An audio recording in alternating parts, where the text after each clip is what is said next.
Hello, it's me, Voda, and you want to learn how to play Urgot? Well, I have some really good news for you. I love this champion. This is going to be messy. They put me in chains. They gave me my weapon. What will you do to survive? Tell me. Cast into a pit of despair, I climbed out on the corpses. Death could not break me. Existence is torment. Do not fight. This is, in short, Urgot.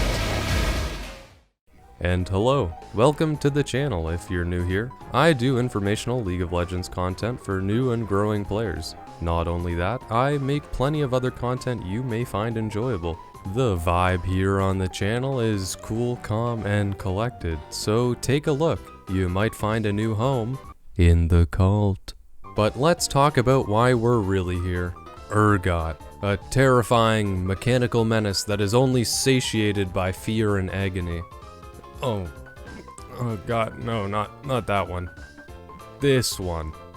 Although pre-rework Urgot is arguably much more terrifying than what we have now. That's besides the point. Some new players might not even know what Urgot used to be. Honestly, that's for the best, because Urgot was horrible, and I mean really bad. So bad that he was the butt of almost every single joke in League of Legends during his lifespan. A champion so bad, so off meta that people would play him only to troll. But those days are long gone. On July 26, 2017, on patch 7.15, Urgot was completely updated with a fresh kit and appearance. Since then, the mechanical crab has found his way back into the meta, and in current patch remains a very solid pick for top lane. So let's talk a little about what Urgot does well, and how he plays. For starters, Urgot is a tanky, ranged attack damage dealer who excels at full engage 1v1s or 1v2s early game.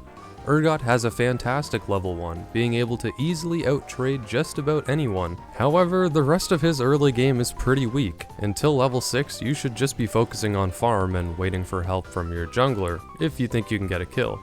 After level 6 is really when Urgot begins to scale up. To simplify things a little more, Urgot's scaling is directly linked to his passive cooldown, meaning your power spikes will correspond to when your passive cooldown gets shorter. So at levels 6, 9, 11, and 13, Urgot gets substantially stronger, and at level 13 you'd just become an unstoppable freak show who can 1v5.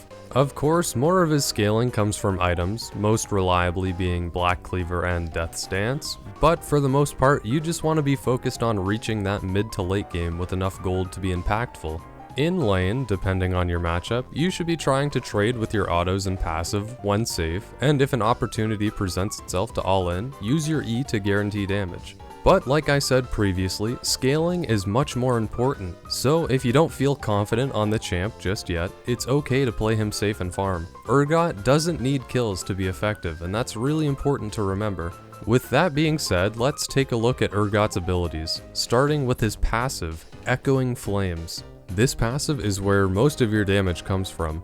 Urgot has 6 legs, and each leg represents a portion of a circle around him.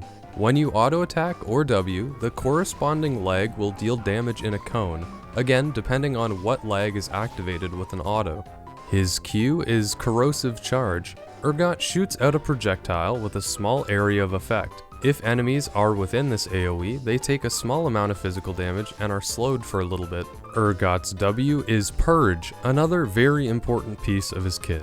When activated, Urgot reduces his movement speed, but becomes more resistant to slows and can walk through minions. He also begins rapidly attacking. By default, Urgot will shoot at the closest enemy champion or minion, but you can prioritize what Urgot is shooting at with his other abilities. Simply put, if you wanted to shoot at an enemy champion that was inside a minion wave, you would need to tag them with Q, E, or your ult first. Which brings us to Urgot's E, Disdain. Urgot lunges a short distance forward and gains a shield. If an enemy champion is in the path of Urgot's E, Urgot will pick them up and throw them behind him, stunning the enemy for a short time. This is a great way to start fights, and landing this ability is essential to winning trades or full-out 1v1s. His ultimate is Fear Beyond Death. Urgot fires out a drill that will impale the first enemy champion that it hits. While an enemy champion is impaled, they are slowed for a large amount based on how much health they are missing. If the impaled enemy falls below 25% of their maximum health, Urgot can reactivate the ability to execute them. A fair bit of warning, however, Urgot can be killed while recasting his ult, and this will save whoever you're pulling in, so make sure you're going to survive when you use your ultimate. When an enemy is successfully executed by Urgot's ult, an AoE is released around Urgot that fears all enemy champions and minions. Now with Urgot's kit briefly explained, let's take a look at his primary combo and how you can execute it within game. Firstly, you want to Q your target and approach them to E. Once your E has stunned them, use your ult and W. Once that's done, simply walk around them to activate all of your passive area damage and execute with your ult. And it's just that simple. Urgot's combo is probably the most consistent combo in League of Legends, and you can almost always get this off either in a team fight or 1v1ing. This is why Urgot is very friendly to pick up and learn due to his consistency and reliable combos. There isn't much variation here, however, but what he lacks in complexity, he makes up for in voice acting. If you hide in the shadows, you are only drawing me home. But anyways, that's all for me. Let me know what you want to see next in the comments. You can suggest anything you want. Maybe you want to see your favorite champion explained. Or maybe you want to listen to me eat a pack of juniors seductively into my microphone. The choices are endless. If you enjoy this sort of content, be sure to subscribe to the channel and check out what else I have to offer. Join the cult. And as always, I'll see you in the next one. Bye for now.